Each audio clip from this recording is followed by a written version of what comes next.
Bismillahirrahmanirrahim. Alhamdulillahi rabbil alamin. Wa bihi nasta'in ala umuri dunya waddin. Wassalatu wassalamu ala al-mab'uthi rahmatan lil alamin.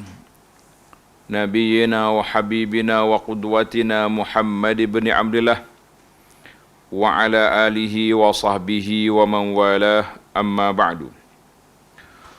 Muslimin dan muslimat, para jemaah, para pencinta ilmu, pencinta sunnah Nabi sallallahu alaihi wasallam, Saudara Abu Talhah selaku mudir Baitus Salam dan semua warga kerjanya, Assalamualaikum warahmatullahi wabarakatuh. Alhamdulillah, pada hari ini 11 hari bulan September 2022 bersamaan dengan 14 hari bulan Safar 1444, kita teruskan bicara kita dalam buku nama dia Sunnahmu Amalanku. Buku ni berbentuk nota sebenarnya, nota catatan. Cuma beberapa perkara asas dalam amalan seharian ada masuk dalam ni. Alhamdulillah. Dia bukan semua. Sebab tu tajuk dia pun Sunnahmu Amalanku. Maknanya sunnah Nabi sallallahu alaihi wasallam amalan kita. Kita nak beramal dengan sunnah yang diajar oleh Nabi sallallahu alaihi wasallam, sebab beramal dengan sunnah Nabi ni satu amalan yang mudah. Siapa dia kata beramal dengan sunnah Nabi susah, maka sebenarnya dia tidak tahu, dia tidak faham apakah itu sunnah.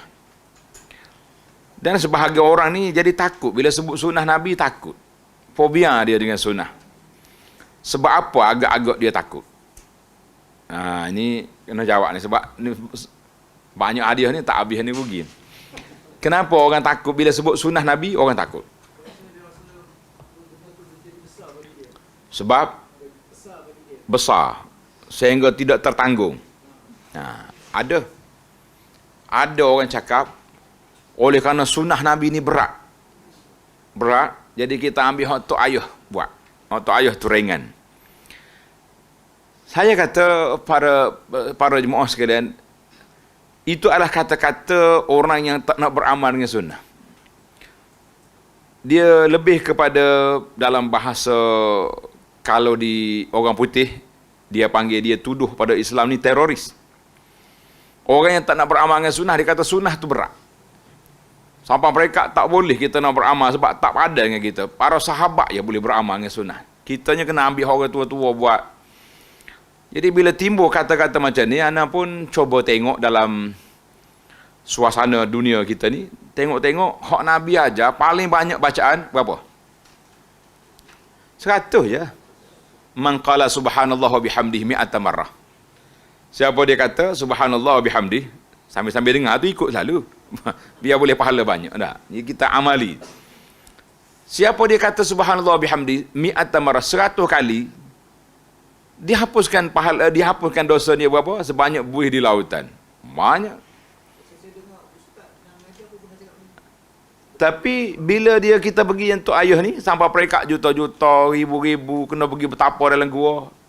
Sekarang ni kita tanya, mana yang lebih berat? Bertapa gua ke hak Nabi ajar? Jadi kita kata itulah yang perlu diberi kefahaman pada masyarakat, supaya masyarakat ini tidak dibuat unaya oleh orang. Jadi apa yang unayanya? Dia kata ikut sunnah ni berat. Dia kata apa yang beratnya sunnah? Ada satu lagi sebab. Bila sebut sunnah ni orang takut. Terutama muslimat takut. Ini kita beri Abu Mahdi jawab. Kenapa?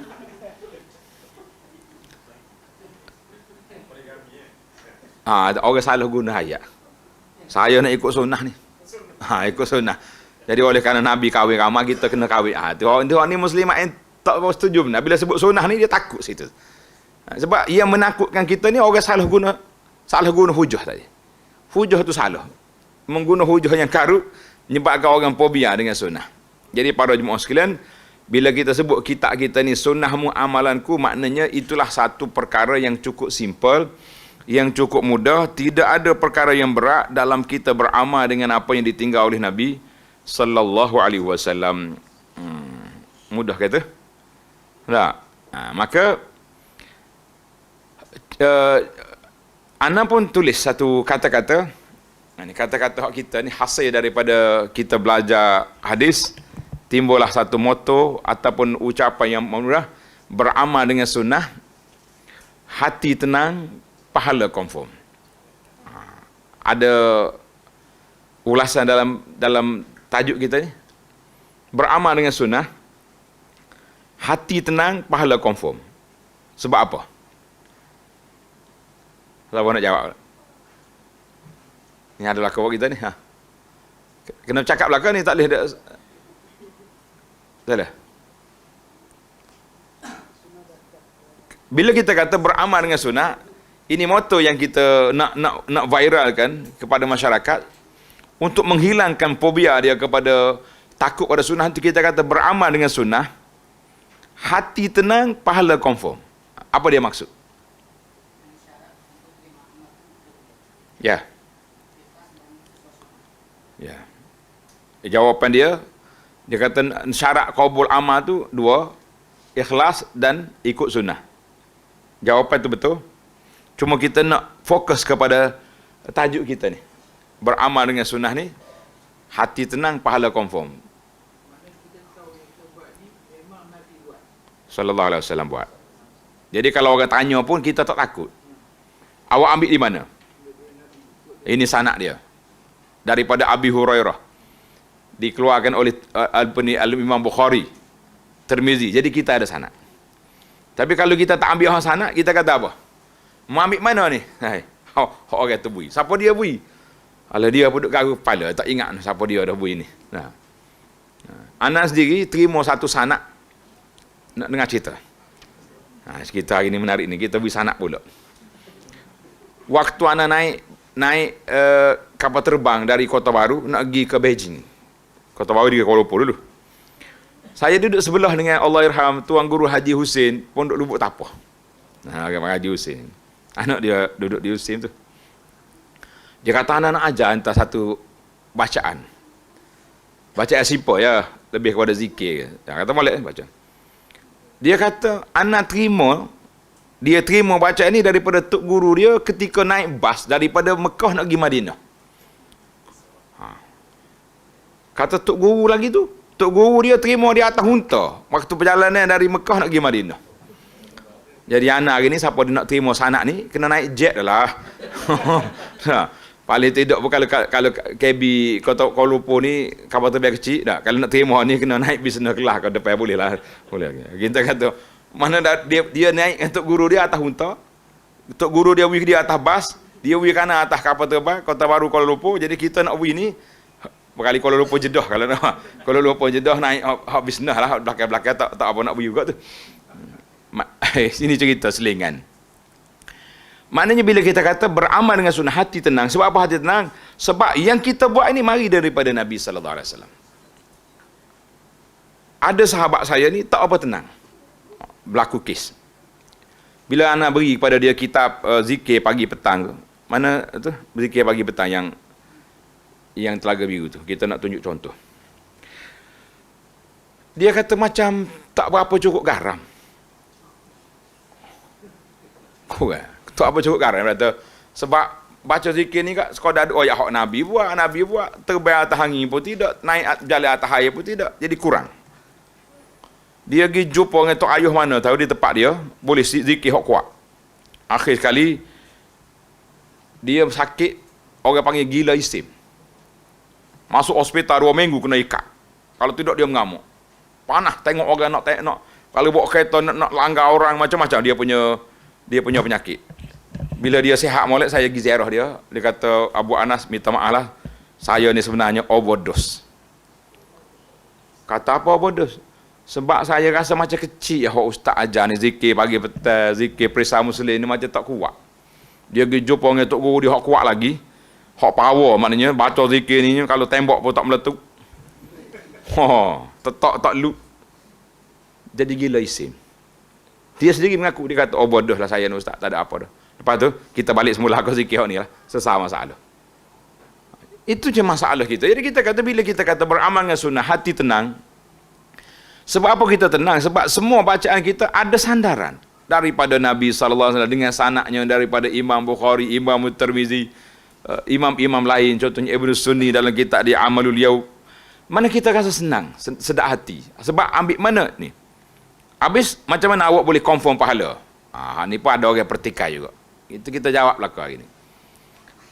Bukan saya yang confirm pahala. Yang janji pahala itu siapa? Wa ma yantiqu 'anil hawa in huwa illa wahyu yuha. Nabi SAW yang bercakap tidak dengan hawa nafsu, dia ikut wahyu. Dia yang kata, siapa dia baca zikir ni boleh sekian. Siapa dia buat macam ni boleh sekian. Kenapa kita kata tak nak confirm? Yang kita berani confirm, orang tu kata, siapa dia baca zikir ni, pada awal tahun dia tidak akan mati tahun tu. Banyak ni. Siapa dia baca ni, orang tak nampak dia. Waja'alna min baini aydihim contohnya. Maka kita mengatakan itu orang kata. Tapi orang itu bukannya ada autoriti. Bukan ada kuasa untuk menyatakan pahala ni sebab yang boleh menyatakan pahala itu pahala ini iaitulah Nabi SAW yang ada wahyu daripada Allah. Sebab itu kita tak boleh nak mensyurga atau menerakakan orang. Tak boleh. Masyarakat kita ni bila ada orang mati, anak syurga, ahli syurga. Dia mudah benar bagi syurga orang. Neraka pun kadang-kadang nyebu juga. Kita kata tak boleh. Sebab yang tahu benar gaib tu Nabi SAW yang Allah wahyukan kepada dia. Bukan semua gaib. Maknanya orang ni mati, ahli syurga. Sahabat-sahabat ni radhiyallahu anhu, ahli syurga. Berapa orang ke? Berapa orang sahabat? Di antara sahabat yang paling masyhur, dia panggil Al-Asharah. 10 orang sahabat yang dijamin syurga. Jadi ada lagi sahabat lain yang tidak disebut dalam 10 itu. Cuma kenapa jadi 10 orang itu masyhur? Sebab yang 10 orang itu yang disebut dalam satu hadis. Jadi sebut satu hadis, maka jadi 10 orang. Hari ini kita dah faham dah makna beramal dengan sunnah, hati tenang, pahala confirm. Boleh faham dah maksud dia? Jadi bukan saya yang confirm. Yang kita confirmnya Nabi SAW yang beritahu kepada kita dengan sanad yang sahih, yang telah disebut oleh para ulama hadis mengatakan hadis ini sahih. Beramal dengan dia boleh pahala sekian-sekian. Kita kata confirm lah tu sebab Nabi yang bagi tahu. Baru kita nampak. Baru kita nampak, oh begini dia punya peraturan, ini dia punya perjalanan. Alhamdulillah. Baiklah, ni gambar kita nak cinta Nabi SAW ni. Patut tajuk cinta Nabi ni, bulan lepas baru orang cinta. Ni tak masuk waktu lagi dia kata ni. Baik. Bila kita sebut makna sunnah, apa dia definisi sunnah? Dalam buku ni ada dah ni. Cuma saya kata oleh kerana buku ni ada di tangan tuan-tuan, baca je lah. Yang saya nak cerita ni ada tambahan lagi dalam kitab. Kalau nak baca kitab ni, alhamdulillah ana dah khatam daripada awal sampai ke akhir. Cuba tengok dalam YouTube, Halaqah Abu Anas Madani, tajuk dianya Sunnahmu Amalanku. Kita khatam di Masjid Macang. Sebanyak 40 siri ke berapa? Panjang. Sebab dia syarah. Bila syarah dia jadi panjang selalu. Tuan-tuan tengok dah. Di YouTube tu ditulis dia Halaqah Abu Anas. Halaqah Abu Anas. Dalam tu Abu Anas Madani, tengok dia punya playlist. Cari Sunnahmu Amalanku. Jumpa dah link tu. Cari. Alhamdulillah. Sahabat kita yang jaga admin ni, dia bekerja sungguh. Dia susun kitab-kitab yang dibaca tu dalam playlist yang lengkap. Nama kitab, kemudian berapa siri yang ada tu. Kita kata jazahullahu khairah. Jazahumullah khairah sahabat-sahabat yang bekerja. Tengok, ada 52 siri kuliah Sunnah Amalanku. Kalau nak kira hak dia betulnya 42 siri. 42 kuliah. Buku kecil ni 42 minggu kita kuliah. Alhamdulillah. Kena sabarlah, kadang-kadang 2 tahun, kadang-kadang setahun. Ada yang kita Minhajul Qasidin yang kita belajar di Ya taklim dulu 6 tahun tak silap. Itu pun habis musim Covid pun ni. Tak ada kerja nak pergi, kita baca jadi dalam online khatam jugalah kita. Alhamdulillah. Baik para jemaah sekalian. Pengertian sunnah, kalau kita kata kita ni ahlus sunnah. Kita semua ni pengikut siapa? Kita ni semua ni pengikut siapa? Ahlus sunnah wal jamaah. Apa makna sunnah? Jadi setengah orang ni bila kata ahlus sunnah wal jamaah, tak cukup lagi tu, kena tambah. Kena tambah apa lagi? Dah ahlus sunnah, ahlus sunnah. Sekarang ni kita nak faham sunnah tu apa dia sunnah. Sunnah menurut bahasa ialah jalan yang dilalui. Tak kira jalan tu baik ke tak baik, dia panggil sunnah. Dia panggil sunnah. Kan dalam hadis Nabi sebut, man sanna sunnatan hasanatan. Siapa dia buat satu jalan yang baik, dia boleh pahala. Dalam hadis lain, man sanna sunnatan sayyi'atan. Siapa dia buat jalan yang tak baik, menjadi penganjur, pelopor kepada benda tak baik, maka dia boleh dosa. Semua dosa orang yang buat, dia tanggung berlaku. Itu makna sunnah, makna jalan, sama ada yang baik atau tak baik, juga suatu adat yang telah dibiasakan, walaupun tak baik, itu dipanggil sunnah. Dia panggil sunnatul jahiliyah. Dalam hadis Nabi sebut, la tattabi'unna sanan. Ada kata sanan. Sanan itu sunnah lah. Muaka ikut gaya perjalanan orang yang sebelum kamu. Siapa dia? Yahudi dengan Nasara tu, kalau masuk dalam lubang dok sekalipun, kamu akan ikut. Kita tak letak gambar dok sini. Kalau tengok tak gambar baru comel. Dok ni pelik dia. Dia macam biawak, rupa dia. Tapi dia bukan biawak, dia baik. Biawak ni makan benda-benda kotor. Dok ni dia makan sayur. Itu pelik dia. Dan kalau kita pegang dia, kita tak rasa jijik, tak rasa kotor. Sebab tu kita boleh makan. Dok ni, siapa dia di kalangan kita yang pernah merasai dok? Tak juga? Tak ada orang yang pernah makan? Oh, rugilah. Tak makan dok kah? Tak makan? Masya Allah, tabarakallah. Khasiat cerita lain lah. Kita nak cerita soalan saya sekarang ni, siapa dia makan dok ya dulu? Soalan makan dok. Nanti ada kuliah lagi kita cari dok masuk sini baru mari amal. Ana dulu mula-mula sampai Madinah tu, masa tu khilaf tanah haram Madinah, universiti Madinah masuk dalam tanah haram ke tidak? Kerana khilaf nak menentukan tanah haram tu di belakang Bukit Uhud tu, Jabal Thawr, dekat mana? Kesan besar tu. Jadi lejnah yang pertama kata Madinah tu universiti tanah haram tu setakat Wadi Aqiq. Kalau ziarah Madinah kan ada wadi di depan tu. Wadi Aqiq tu setakat tu ya. Mana UIM tu sudah di luar. Pasal tu pogak-pogak jaga-jaga arak tu, dia tengok dok dia berhenti kata dia kejar. Pelajar kita tupai sama. Tupai kejar juga. Boleh. Jadi boleh dok ni panjang, kita sembelih pagi tengah hari baru dia mati. Dia lama hidup dia. Kemudian dibuat sup. Memang sedap lah sup tu. Allah boleh tiap idea pun. Kata apa. Dok. Kemudian mari lejnah yang kedua ni, dia tahqiq balik lah, UIM masuk dalam tanah haram Madinah. Habis dok kita makan tu lagu mana tak tahu. Tu istighfar lah nak tahu. Masa tu istihak lejnah. Baik. Kata di para ulama, kenapa Nabi bayangkan dengan kamu ikut gaya hidup orang kafir ni, sejengkal demi sejengkal, shibran bi shibrin, zira'an bi zira', sehasta-sehasta, kalau mereka masuk dalam lubang dok pun kamu akan ikut. Sebab lubang dok ni lubang berliku. Dia masuk ikut ni, dia keluar belah sana. Dia punya dok, lubang dia tu comel.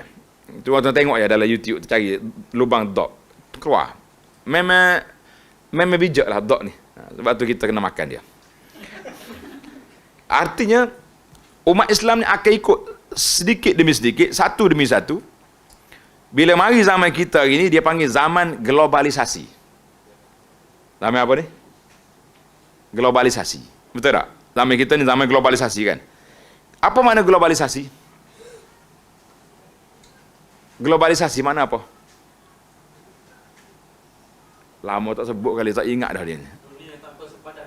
Dunia tanpa sempadan. Itu satu jawapan. Globalisasi apa? Tak tahu. Ni Alik ni. Globalisasi mana apa? Hak tu lah juga jawapan. Ni globalisasi. Tulis jawapan. Nampak macam tak apa nak jawab.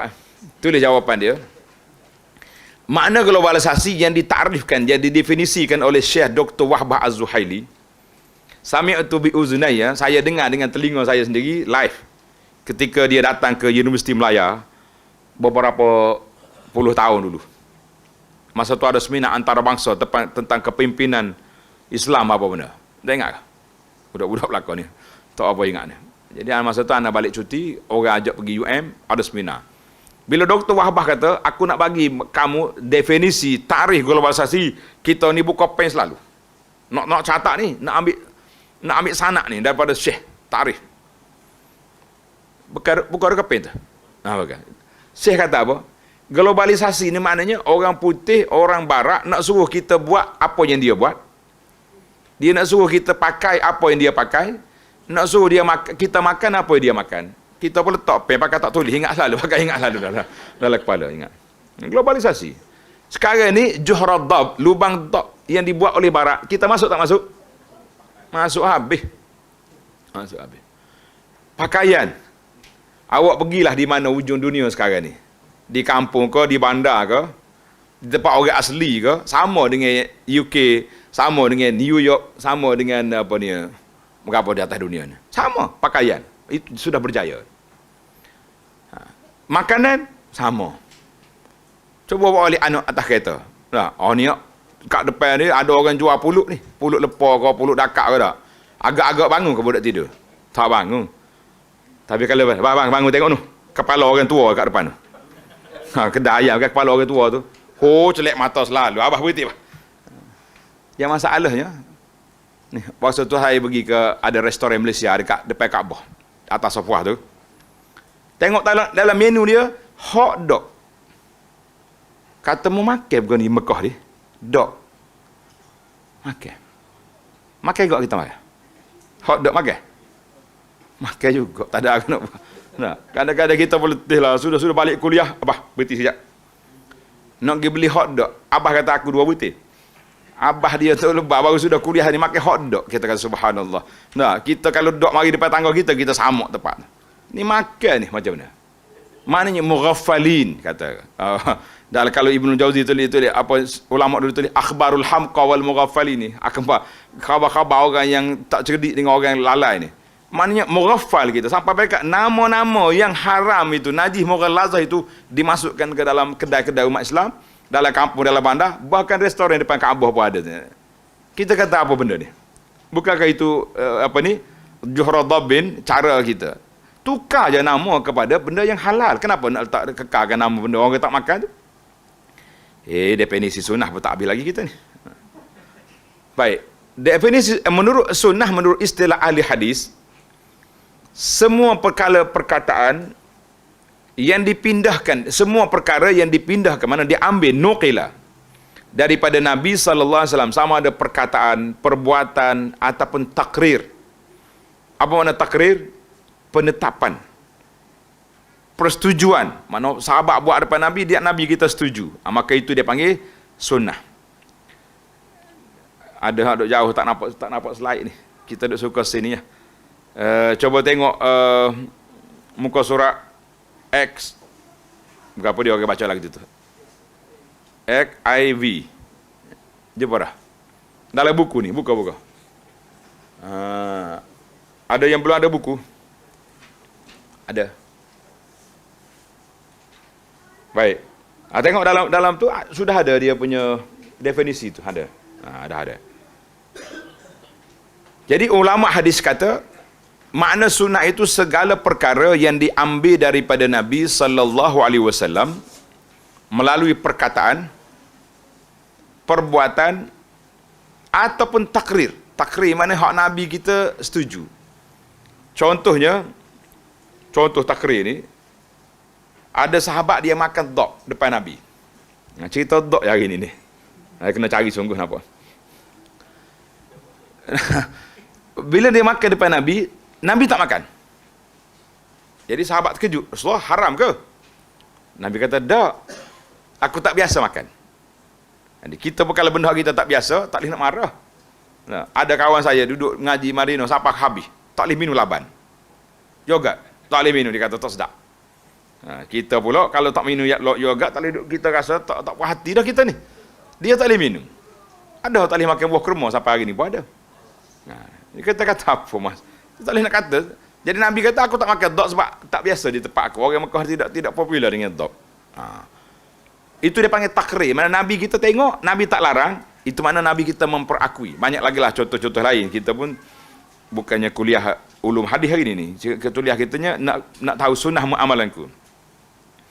Ulama hadis menetapkan bahawa pengertian yang demikian sama dengan makna hadis. Sunnah dengan hadis itu sama. Jadi bagi maknanya pengertian hadis, hadis sendiri dengan makna bahasa dengan tak cukup lah. Kesimpulannya, hadis ialah segala ucapan Nabi SAW yang Nabi kita bersabda qala sallallahu alaihi wasallam, Nabi bersabda, itu yang paling tinggi lah hak Nabi kita bagi tahu. Segala perbuatan yang Nabi kita buat, kadang-kadang Nabi buat, dia beri arahan pula. Nabi kata, bila Nabi solat, dia kata wasallu kama ra'aitumuni usalli. Mu solat seperti mu tengok aku solat. Bila Nabi pergi haji, Nabi kata apa?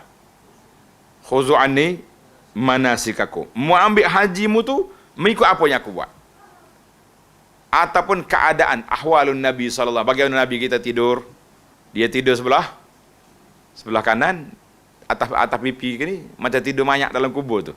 Itu gaya tidur Nabi. Nabi kita makan, dia makan dengan apa? Makan dengan tangan kanan. Boleh kau makan tangan kiri? Kalau Nabi tak larang, boleh. Tapi oleh kerana ada larangan, Nabi kata makan dengan tangan kanan, jangan makan dengan tangan kiri. Fa inna syaitan, kerana syaitan makan tangan kiri. Jadi kita tak boleh makan tangan kiri sebab Nabi kita larang. Tapi adakah Nabi kita larang makan dengan sudu? Kalau Cina dia makan dengan kayu. Apa nama ni?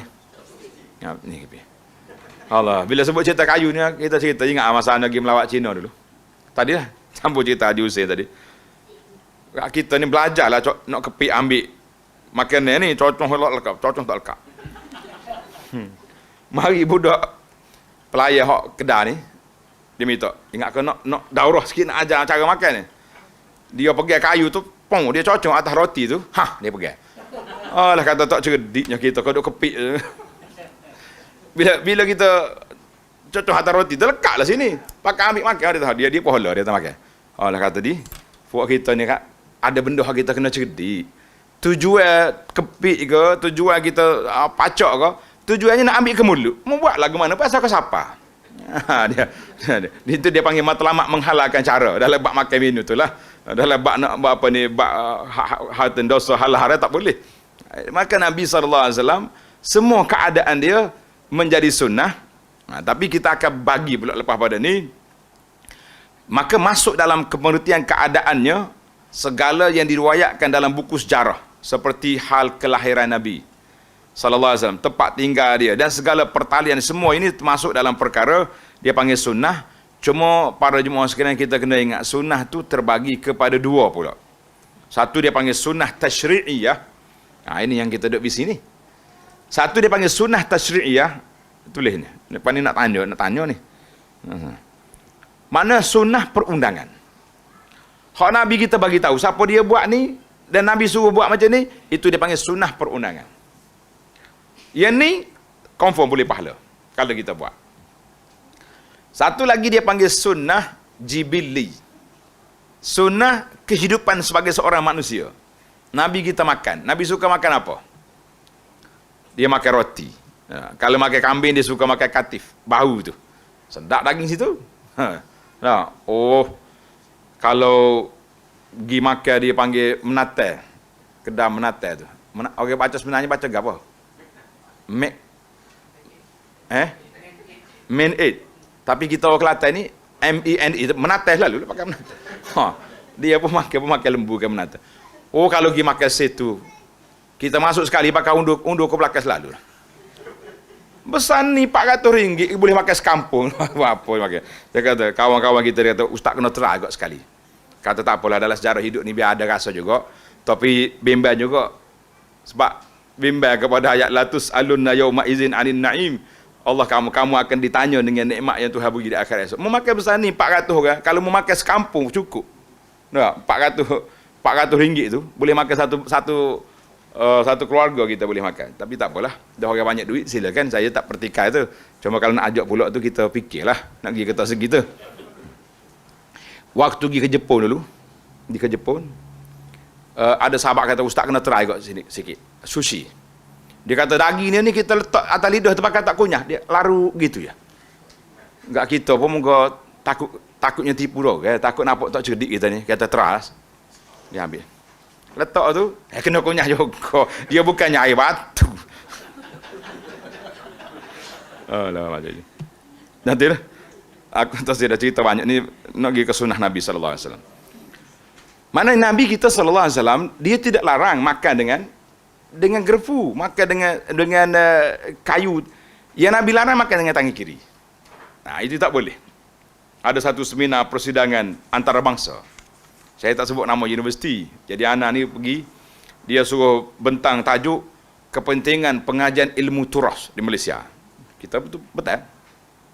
Waktu duduk makan di meja pula dengan profesor-profesor ni, kita ni tara al-faqih ilallah ya. Makan dengan sudu lah kita pun, takut nampak. Oh lah, nak makan dengan tangan ke, nak cari pak basuh tangan pula payah makan sudu. Dia apa perli. Dia kata orang pondok makan dengan sudu. Kata, sedap juga ayat dia bui.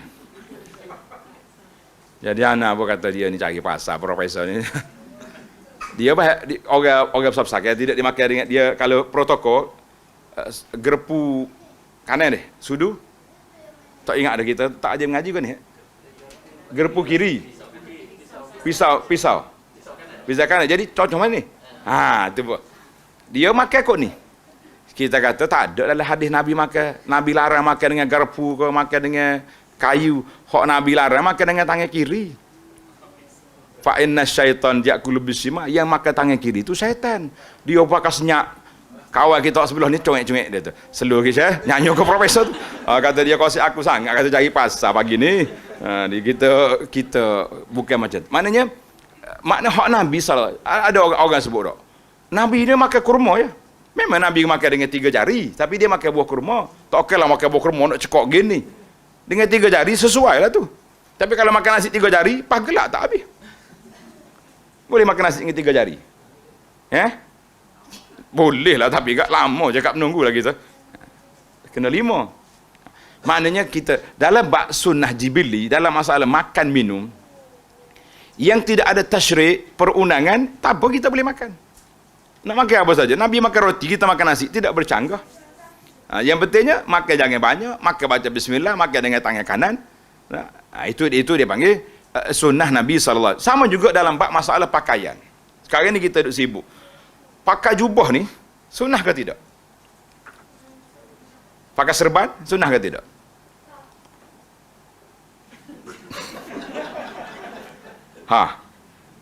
Dia kata Nabi pakai. Kita tak pertikai. Sebab memang ada dalam hadis Nabi pakai serban. Tapi adakah dalil, hadis yang sahih, Nabi SAW kata, siapa dia pakai serban boleh pahala sekian-sekian. Kalau ada pun hadis yang dipertikai, itu ada. Sekali solat dengan tak pakai serban, dengan pakai serban, beza berapa puluh kali?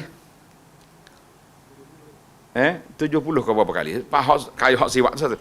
Kita mengatakan oleh kerana tidak ada dalil sahih yang menyebut demikian, tapi untuk kita pakai, kerana Nabi pakai, kita berniat kerana ikut Nabi boleh pahala. Kenapa awak makan ni? Nabi suka makan ni. Saya suka makan ni. Ikut Nabi. InsyaAllah kita dapat pahala, walaupun dia panggil sunnah jibili, mana pakaian. Sebab apa kita kata pakaian itu satu kebiasaan? Sebab kalau kita tengok tak dalam cerita-cerita Arab, drama Arab, cerita Nabi, tengok dia tengok hantu ya pok ni. Cerita Nabi tengok Abu Jahal pakai macam mana? Tengok Abu Jahal pakai jubah, serban dia besar juga. Sebab orang tu kalau naik serban dia kecil-kecil, serbannya ni yang apa ni tak kuat ikat, dia naik kuda, tercabut kuda. Maka kita mengatakan dalam masalah ini kita kena bersikap wasati. Kalau ada hadis sahih yang menyebut, maka dia jadi satu sunnah yang tasyri'i. Kalau tidak, dia akan jadi satu sunnah berbentuk jibili, tapi berpahala dengan sebab kita niat ikut Nabi SAW. Alhamdulillah. Jadi kita ni pakar belaka, sebab tu kita boleh cakap.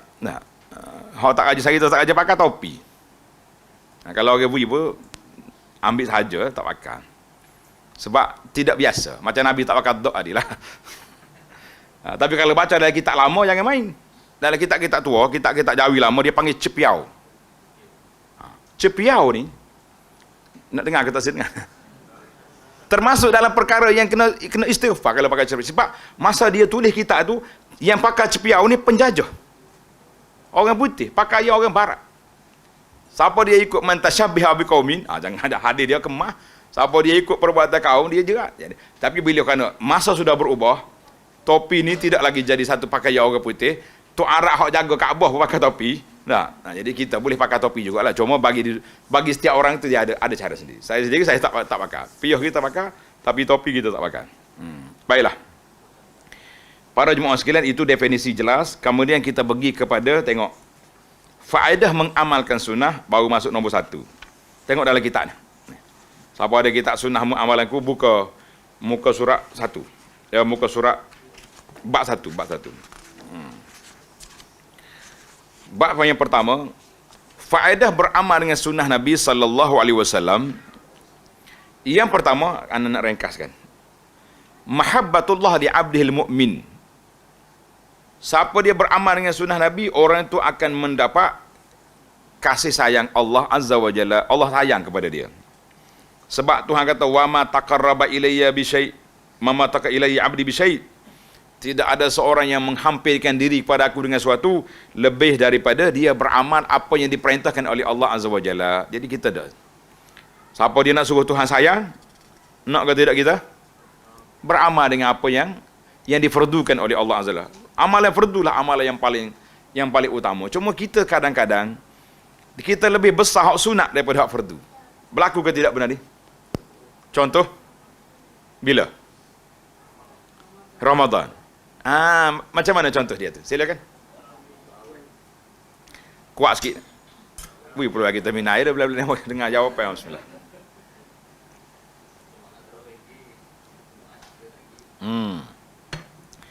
Ana jumpa dengan seorang semangat. Dia kata, Ustaz, ana alhamdulillah tahun ni gaya Ramadan tahun ni tak miss tarawih. Setiap malam. Kata siapa sudah kau separuh jalan? Sudah. Derah dia pergi. Kita pun konsep. Hak semaya Zuhur Asar tu lagu mana? Di rumah lah tu. Kita kata subhanallah. Tarawih hak sunat. Kalau buat seorang di rumah pun sah. Tapi dia jaga betul-betul. Tapi solat fardu, semaya sendiri. Kita kata besar hak sunat ke besar hak fardu? Jadi dua-dua kena besarkan. Jadi itu yang kadang-kadang kita, ada satu senarai yang saya keluar di beberapa tahun yang lepas dalam bulan Ramadan dulu. Tajuk dia, tuan-tuan boleh tengok dalam YouTube ada. Tajuk dia, beberapa perkara ajaib di bulan Ramadan. Tak silap saya sempat kumpul 40 perkara. Tak silap. 40 perkara pelik di bulan Ramadan. Jaga solat sunat, tak jaga solat fardu. Puasa, tak semaya. Ada juga lah kita. Dia puasa, tak semaya. Lepas tu tahun tu ada satu fenomena, tak tahu mari mana budak-budak perempuan ni, dia tak di video, di Facebook dia kata alhamdulillah geng-geng dia hari ni berbuka puasa di bar. Kata bahaya pening belaka tu, tak secara orang. Baik, kita pergi kepada faedah yang kedua. Al-muhafazah 'ala an-nawafil, menjaga amalan sunat boleh menampal kekurangan amalan fardu kita. Banyak hadis ni, ada hadis Nabi sallallahu alaihi wasallam panjang, tuan-tuan boleh tengok dalam buku ni. Dalam buku sunnahmu ni. Kemudian yang ketiga, orang yang berpegang dengan sunnah Nabi sallallahu alaihi wasallam mempunyai kelebihan yang besar. Yang besar khasnya pada zaman orang dah tinggalkan sunnah. Kita boleh berpegang dengan sunnah Nabi di saat orang tak berpegang, ketika itu pahala dia besar. Pahala dia besar ada dalam hadis Nabi sallallahu alaihi wasallam. Sehingga Nabi kata orang yang berpegang dengan sunnah ni macam orang pegang bara api. Kita lepas jatuh, kita pegang panas. Pegang dengan sunnah. Sekarang ni anak tak nak tunjuk yang pelik-pelik lah kepada para jemaah. Bagi kita tidak ada ajaran yang pelik. Ajaran yang pelik itu orang lain. Ni, bila kita kemukakan kepada masyarakat, zikir lepas solat. Adakah kad kuning zikir lepas solat? Tak ada. Bagi dah tapi moga hafal belakang dia tak bawa. Kan ada kan kita bagi masa kuliah tu. Ramai yang terima tapi tak berani nak amal. Tak berani. Ada seorang pelajar saya ni, dia pergi jadi imam tarawih di sebuah universiti besar di Malaysia ni. Lepas solat, dia baca zikir tu lah. Astaghfirullah, astagfirullah, Allahumma antas salam wa minkas salam, tabarak. Tak ada 3 hari, pak cik mari tegur. Dia kata, ni zikir apa ni? Udah kata, zikir lepas solat lah. Tapi pelik awak baca ni. Dia kata, ni sahih ni. Hadis riwayat Muslim, dia cerita pada dia kata, sahih apa ni? Bahasa jenis pengikut W lah ni. Dia telefon saya, ustaz lakukan saya ni. Kalau kena buat tak ada duit gaya ni. Puasa tak habis lagi ni. Kata ikut mula. Kalau rasa takut kak, gitulah. Maknanya, siapa peringkat orang yang berpegang dengan, nak beramal dengan zikir yang Nabi ajar ni, dituduh. Mendapat label, cok mohor. Kita kata benda tu simple ya. Kalau tak zikir pun, solat sudah dah. Tapi bila kita zikir dalam, Allahu Akbar, jadi satu benda yang dianggap, bahkan ada yang diberi amar. Kalau tak tukar zikir ni, kita buang. Kita kata tukarlah, baca zikir hak mana ada lah, kata apa. Payah. Jadi tuan-tuan puan-puan yang boleh berpegang dengan sunnah Nabi, di zaman orang yang meninggalkan, besar pahala dia. Tu Nabi sebut kata, apa ni, man sanna sunnatan hasanatan, siapa dia perhidupkan satu sunnah yang baik. Sunnah ni orang tinggal, kita buat, kita boleh pahala besar. Yang keempat, beramal dengan sunnah dapat menghidupkan amalannya dan menyebarkan di kalangan manusia. Manusia hari ni orang tak tahu hak mana sunnah, hak mana tak sunnah. Yang tahunya hak ni orang buat, hak ni orang tak buat. Jadi kita cuba kembalikan kepada apa yang diajar oleh Nabi sallallahu alaihi wasallam, itu pahala besar. Kemudian orang yang berpegang dengan ajaran Nabi sallallahu alaihi wasallam ni, Allah Taala tambahkan dia punya amalan dia, keberkatan hidup dia. Sebab apa? Sebab dia kata dia nak apa yang dia buat oleh Nabi sallallahu alaihi wasallam itu sangat mudah.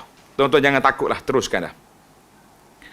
Yang keberapa tu? Yang keenam, menzahirkan sunnah bermakna kita telah matikan satu amalan yang tidak sunnah. Terjemah secara baik tu. Menzahirkan sunnah tulis tu, bermakna kita telah mematikan satu amalan yang tidak sunnah. Kalau saya sebut tertulis tu lain macam. Menghidupkan sunnah bermakna kita matikan bid'ah. Dia kata ustaz ni nak membid'ahkan orang. Apa benda cerita bid'ahkan orang? Kita tidak nak membid'ahkan orang, kita nak hidup sunnah hak Nabi ajar. Waktu dulu kita tengok orang duduk baca macam-macam zikir. Zikir tu zikir ni, anda kata macam mana nak bantu makcik-makcik ni? Kita ambil buku Perisai Muslim, keluarkan zikir pagi petang. Zikir pagi petang ni keluar daripada Perisai Muslim. Di samping kita tengok jugalah yang lain-lain. Anda bagi buku ni. Kita ajar kepada makcik-makcik kita, pakcik, nenek baca ni. Alhamdulillah, dia baca. Akhirnya dia tanya, ni hak lama-lama ni boleh baca tak? Kata boleh, biar habis hak ni dulu. Dia kata hak ni betul. Penat dah nak habis ni. Kalau penat berhenti sekat tu dulu. Main psikologi lah kita. Tak usah duduk berak-berak dengan masyarakat ni. Kita kata baca ni. Jadi alhamdulillah, masyarakat baca. Baru ni ada satu kes berlaku kemalangan. Hak dia nya tak ada apa-apa, selamat. Dia mari kata, dia jumpa Allah, dia kata ustaz, saya berpegang dengan zikir ni lah, Allah Ta'ala selamat. Kata tu kuat sikit kita. Telur viral ke sikit, baru naik tarah. Dia sebenarnya zikir-zikir hak jadi naik tu sebab anak ni orang tonjol ni. Cerita tu kena kuat. Allah, dia kata sebab buku ni lah. Tak masuk dalam air pun tak basah ni. Tak tergelar ni kata ni. Tak. Jadi naik. Ni. Beli lalu. Kita tak ada lah bahasa jenis kepel-kepel lagu tu, tapi nak cerita maknanya masyarakat ni dia suka lebih pada kempen. Maknanya kita kena kempen sunnah untuk nak supaya orang tinggal yang tidak sunnah. Satu bangunan besar berapa puluh tingkat kita lalu semalam, daripada atas bangunan sampai bawah cerah lampu, satu iklan dia. Berapa juta harga dia bayar tu. Agak-agak. Tak ingat iklan berapa. Iklan telefon ke apa benda. Bangunan besar tu. Malam cerah ke? Anda lalu lepas kuliah malam tengok. Allah kata satu bangunan ni. Kita buat bangunan kecil, satu lebar kecil pun 100,000. Yang tu berapa juta dia bayar. Dia sanggup bayar sebab apa? Sebab iklan tu sangat penting. Kenapa kita tak boleh jadi iklan, ejen kepada amalan-amalan sunnah Nabi SAW kepada masyarakat. Kenapa? Takut. Takut orang kata, pertahankan. Yang ketujuh, di antara faedah orang yang berpegang dengan sunnah ini, dia boleh membezakan di antara yang batil yang tidak batil. Bagi kata tu kita baca, oh, ni tak ada ni. Tak ada lah amalan sunnah Nabi SAW. Ia ni ada. Jadi kita boleh beza. Yang pelik-pelik tak ada. Maknanya, sunnah Nabi itu menjadi kayu ukur. Kayu ukur, bila orang buat benda yang pelik, kita tengok, adalah sunnah? Tak ada. Pernah dibuat oleh sahabat? Tidak. Pernah dibuat oleh tabi'in? Tak ada. Imam yang 4, Abu Hanifah, Malik, Syafi'i, Ahmad, ada buat? Tak ada. Tutup. Dia kata ni ada ni. Mana benda atas dunia ada berlaku dalam kitab mana-mana pun. Tak. Kalau kita nak cari atas dunia ni, semua benda ada. Tapi yang kita nak carinya yang jelas. Alhamdulillah. Kemudian yang ke-8, di antara fawaid beramal dengan sunnah Nabi, iaitulah biarlah amalan kita menjadi contoh kepada orang lain. Menjadi contoh kepada orang lain. Jadi kita kata alhamdulillah banyaknya nikmat. Sebab itulah kata al-Imam Ibnu Mas'ud radhiyallahu anhu, tulis kata-kata Ibnu Mas'ud ni. Ada dalam kitab kita ni ada. Ibnu Mas'ud kata al-iqtisadu fi sunnati ahsanu min al-ijtihad fil bid'ati. Mana kita beramal sikit tapi ikut sunnah Nabi sallallahu alaihi wasallam lebih baik daripada beramal banyak tak ikut sunnah. Hak Nabi cakap banyak ni, tapi hak tak ikut sunnah ni pelik tau. Oi, beramal dia. Ada satu selawat. Selawat ni nama dia, kalau sebut kat ramai hak terkejut ni. Dia kata selawat dia ni lebih baik daripada baca Quran 60 kali. Selawat dia. Mula-mula berapa kali tahu, lepas tu dia pergi semula ke Madinah. Nabi keluar daripada kubur, halau tangan ke dia. Dia kata, dia upgrade sikit. Berapa puluh kali tahu lebih. Selawat dia tu lebih baik daripada baca Quran. Kita kata subhanallah. Cuma adalah kepahaman masyarakat ni ada salah faham. Contohnya, ada sahabat kita ni, dia kata dia ni, sebab dia kata, amalan yang paling baik Quran. Habis, dia tak kira. Lepas subuh pun dia baca Quran, lepas asar baca Quran, malam baca Quran. Dia tak baca dah zikir. Dia tanya betul ke cara dia? Kita kata tidak betul. Tidak tepat. Yang tepatnya Quran ada waktu dia, zikir ada waktu dia. Allah Taala sebut Nabi, gaya Nabi, wa minal laili fatahajjat. Malam waktu Quran. Lepas solat subuh, tak ada lagi solat sunat. Itu waktu apa? Waktu zikir. Zikir waktu pagi. Habiskan zikir waktu pagi, 15 minit. Sambung baca Quran. Tidak jadi masalah. Sampai mereka tak baca zikir. Baca Quran semata-mata, kita kata tidak tepat. Sebab setiap tempat tu dia ada cara dia. Sama juga kalau macam tu kita dalam solat kita, pakai baca Quran belakang. Kenapa baca Quran lain sujud ni? Zikir yang paling afdal kali Quran. Betul ke macam tu? Tak betul. Sebab sujud itu Nabi kita suruh doa, faqaminun an yustajab. Maka tempat yang hampir kita dengan Allah, maka di situ. Kita kena ingatlah. Allahu akbar. Jadi Ibnu Mas'ud kata beramal sedikit dengan sunnah lebih baik daripada beramal yang tidak sunnah Nabi sallallahu alaihi wasallam. Kerana itu dia panggil beramal dengan sunnah ni tepat dan jimat masa. Ini contoh yang kita ambil dalam kisah Nabi dengan isteri dia, Sayyidah Juwairiyah radhiyallahu anha. Ingat tak? Juwairiyah ni, dia duduk, waktu pagi dia duduk zikir. Nabi kita keluar, balik. Matahari dah meninggi. Nabi tanya dia, anti duduk sini lagi? Ya, jawab dia. Nabi kata, aku baca 4 kalimah ni. Coba kata, subhanallah wa bihamdih, adada khalqihi, wa ridha nafsihi, wa zinata arsyihi, wa midada kalimati. Dia kata aku baca 4 kalimah ni lebih berat daripada awak yang membaca pagi sampai ke tengah hari tadi. Maknanya hak bahak Nabi kita sallallahu alaihi wasallam baca, para jemaah sekalian kita kena tulis apa yang dibaca oleh Nabi, yang diamal oleh Nabi sallallahu alaihi wasallam itu dia pendek tapi dia panggil jawami'ul kalim. Tulis Nabi ni ada satu mukjizat dia. Allah Ta'ala beri kepada dia panggil jawami'ul kalim. Maknanya bahasa, percakapan dia pendek, tapi makna dia panjang.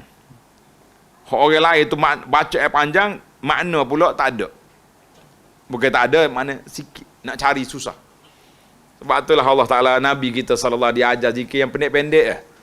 Jarang hak zikir panjang-panjang. Cukup 4 perkara ni. Jadi kita kata jimat dan tepat masa.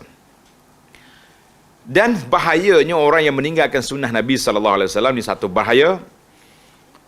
Dalam hadis dalam Bukhari, panjang hadis ni. Nak dengar cerita ke sekadar dengar hadis ya? Dua-dua. Tu mah. Bagus ni anak buah kita ni. Dua-dua dah.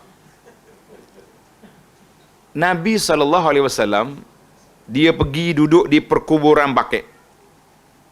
Kenapa perkuburan Baqi' kat mana? Madinah. Nabi pergi duduk Baqi', dia duduk mengeluh. Nabi sebut Allah Allah ikhwani. Allah lah yang jaga saudara-saudara aku.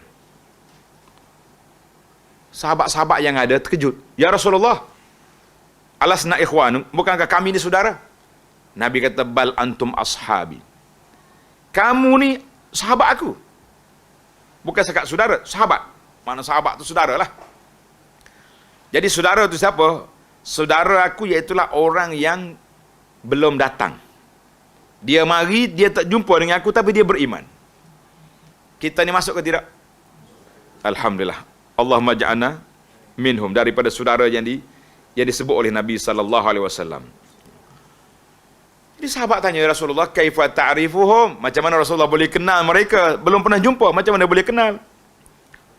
Nabi SAW bagi tahu, umat aku ini bila mari di akhirat esok, keluar daripada kubur, ghurran muhajjalin. Bermuka dia bercahaya, kaki tangan dia bercahaya, minal wudu, kesan daripada wudu. Jadi siapa dia nak muka dia bercahaya, dia ambil wudu banyak. Nah, jangan tak hidup pakai bedak banyak-banyak. Nah, pakai bedak. Pakai ambil wudu banyak. Jadi orang yang keluar daripada akhirat, tengok Nabi sebut. Banyak kali Nabi bila Nabi kita tengok sahabat-sahabat dia diuji, Nabi kata inni faratukum alal haud. Aku tunggu kamu di tepi kolam. Kolam mana? Kolam Nabi sallallahu alaihi wasallam. Nabi sebut, aku tunggu kamu di tepi kolam. Yang kita takutnya dalam hadis ni juga, dalam hadis Bukhari kata la yaridanna alayya aqwamun a'rifuhum. Akan datang beberapa kaum yang aku kenal mereka. Kenal daripada tanda-tanda tadilah. Muka dia bercahaya, berjujur, berjalan nak pergi ke kolam Nabi sallallahu alaihi wasallam. Tiba-tiba malaikat sekat. Malaikat kata tak boleh masuk. Dia kata ni, summa yuhalu baini wa bainahum. Disekat di antara aku dengan mereka. Jadi bila malaikat sekat, Nabi SAW bagi tahu malaikat, innahum minni, umat aku tu. Dalilnya muka dia cerah, cahaya. Tuan-tuan dan puan-puan yang menakutkan kita, patutnya kalau kita sini tak, orang saya tu lepas lalu. Nah, orang kita tak orang dia pun kita mengaku nak suruh lepas ni. Malaikat ni tak. Malaikat dia tak ada nafsu. Dia tak boleh nak rasuah, tak boleh. Nak bagi apa pun tak boleh malaikat. Malaikat jawab, ya Rasulullah, annaka la tadri ma ahdatsu ba'dak. Rasulullah sallallahu alaihi wasallam, Tuhan tidak tahu apa yang mereka buat lepas Nabi kita mati. Nah, ini yang kita takut. Maknanya ihdas di mana buat satu amalan yang tidak diajar oleh Nabi sallallahu alaihi wasallam. Bila Nabi dengar, fa'aqul, Nabi kata aku pun jawab pada malaikat, suhqan liman ghayyara ba'di, halau mereka daripada kolam aku ini bagi mereka yang telah mengubah perjalanan agama aku. Ini hadis dalam Bukhari, dalam Muslim, dalam Bukhari pun ada. Maka para jemaah sekalian, tak usahlah kita menjadi pereka. Nak jadi pereka fashion, dipersilakan. Nak jadi reka bentuk rumah, dipersilakan. Jadi arkitek, tapi bukan arkitek agama. Agama tidak reka, agama untuk diamalkan. Tetapi dalam buat kerja buat kita boleh buat, kita nak buat rumah berapa bilik, kita nak buat kereta berapa tayar, dipersilakan. Tapi dalam agama tidak. Maka kerana itulah menjadi tanggungjawab kita.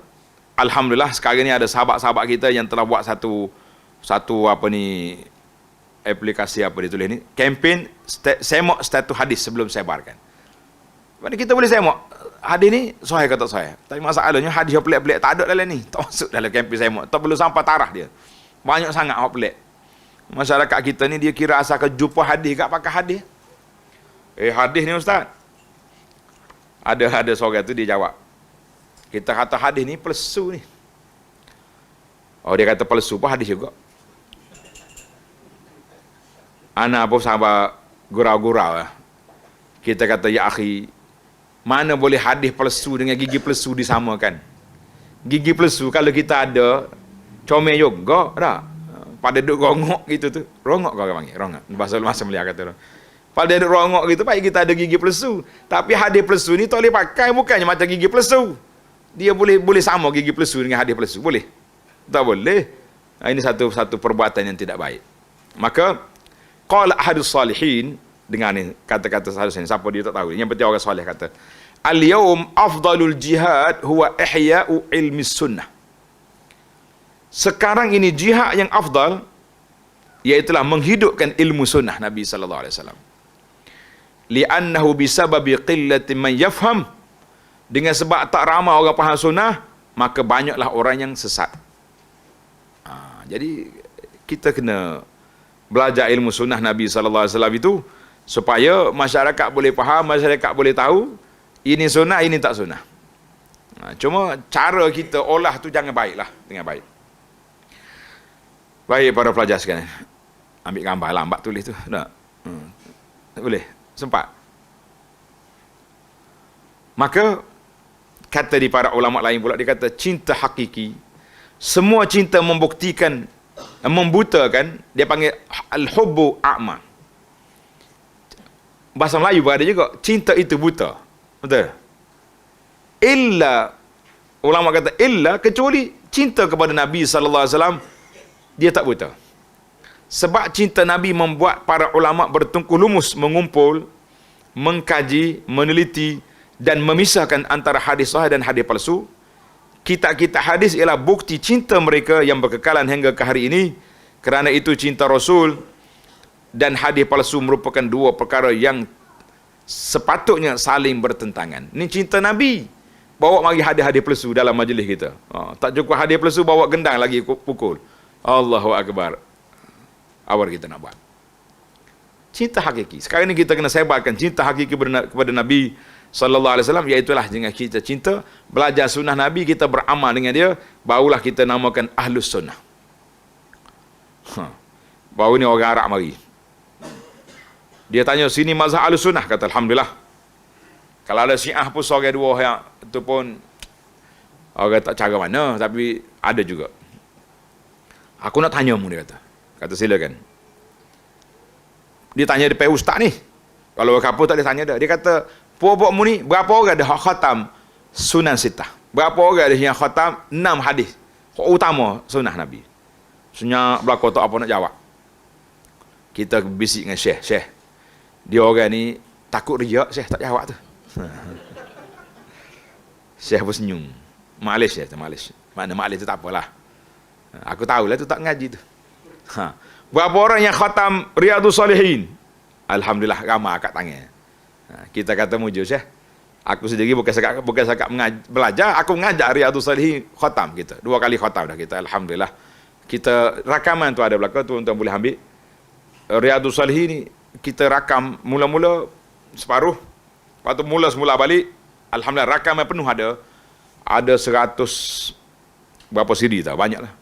Ambil letak dalam MP3 tu, pasal dalam kereta hari-hari. Nya hotel tu lama-lama. Nah, lebih-lebih lagi yang duduk di kawasan-kawasan jam ni. Nah, satu dan nak pergi kerja pagi 1 jam, satu kuliah. Balik kuliah pula. Boleh ingat. Alhamdulillah para jemaah sekalian. Baik. Ini kata-kata ulama ni kita boleh belajar. Dia kata apa? Syekh Mustafa As-Sibai. Dia ada sebuah kitab nama dia As-Sunnah wa Makanatuha. Ketika menukilkan daripada Ibnu Abil Hadid, tokoh Syiah, dalam syarah kita Nahjul Balaghah, dia kata apa? Ketahuilah, punca pendustaan dalam hadis, kelebihan-kelebihan hadis fadail itu, siapa dia yang buat? Puak-puak Syiah buat. Patut tu bila kita tengok zikir-zikir yang pelik-pelik ni, tak ada dalam kitab Al-Sunnah. Ada kitab dalam kitab Biharul Anwar. Oh, kitab besar ni Syekh. Betul lah kitab besar, tapi kitab Syiah. Allahu akbar. Baru je kita kena marah. Ada pelajar ni dia tolong, dia buat TikTok ke Abu Anas.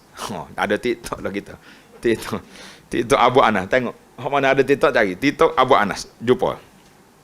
Dia berbuat hadis. Hadis ni hok baca nak masuk hutan ni kena beri salam. Dia panggil selawat Nabi Nuh. Kita pun itu soalan orang masa Covid dulu. Terkurung, anak bukalah soalan 2 pagi. Pagi 1, pagi Ahad. Lepas tu jadi pagi 1. Kalau ni hilang tu. Tak ada masa. Masa tu kita punya jadual sampai 8.30. Jadi orang tunggu. Dia sedap lah, dia tunggu rumah dia. Sambil-sambil minum teh, dia tunggu, dia tengok live. Jadi kita kata, bacaan ni tak ada lagi ta'alus, ada lagi tasyiah. Jadi adminnya pula, rajin je duk baca. Orang komen bawah tu, dia tu sakit kepala Ustaz. Kata, jangan baca. Kita baca, kita tulis je. Orang baca, jangan tulis, jangan dibaca. Ada penipuan lah awak. Jadi, buat admin ni kena cerdik juga. Jangan duduk betul sangat, betul benda sangat, duduk baca habis segala orang itu. Kita tak boleh. Dia marah, dia kata, ni syiah dah pula dah. Kita orang tu bagi tahu ni, patutnya terima kasih lah. Oh, terima kasih lah, saya tak tahu. Saya ingat, jadi puak-puak syiah ni, dia masukkan benda yang pelik-pelik dalam amalan kita yang menyebabkan kita duduk terikut dengan puak-puak dia. Jangan main. Baiklah, contoh yang selalu saya buat dalam buku kita ni ada 4 contoh atau 3. Tuan-tuan tengok dalam muka surat 7. 3 kisah sahabat dan sunnah Nabi sallallahu alaihi wasallam. 3 kisah sahabat dan sunnah Nabi sallallahu alaihi wasallam ini sangat besar. Contoh yang pertama, solat sunat rawatib 12 rakaat 1 hari 1 malam yang saya viralkan dengan nama Projek Mega mampu milik. Buat ke tak buat? Kau dah main projek saja je. Projek ni berjalan ke tak? Banyak juga terbengkalai tu. Semalam saya pergi surau semalam. Dia kata, Ustaz mari dah 5 tahun dulu surau ni. Kata saya pun ingat. Kata, ni berapa orang bangun yang besar sebelah surau tu turun. Jangan sebut nama surau lah dah. Turun Mahaya, suruh semayan. Dia kata surau ni sejak Ustaz mari dulu sampai hari ni tak lulus lagi tu. Itu dia panggil projek terbengkalai. Bangunnya siap. Oh puluh tikar. Kata kalau orang duduk sini ramai lah surau ni. Dia kata betul ke? Kata insya-Allah. Sebab pengalaman saya pergi ke satu surau di Bandar Baru Malaysia ni. Kita tanyalah ada surau itu. Kata penduduk di sini berapa orang? Dia kata 800 keluarga, 800 pintu. 800 pintu, kalau seorang satu pintu turun 800 orang. Kalau turun 80 orang, jadi berapa peratus? 10%.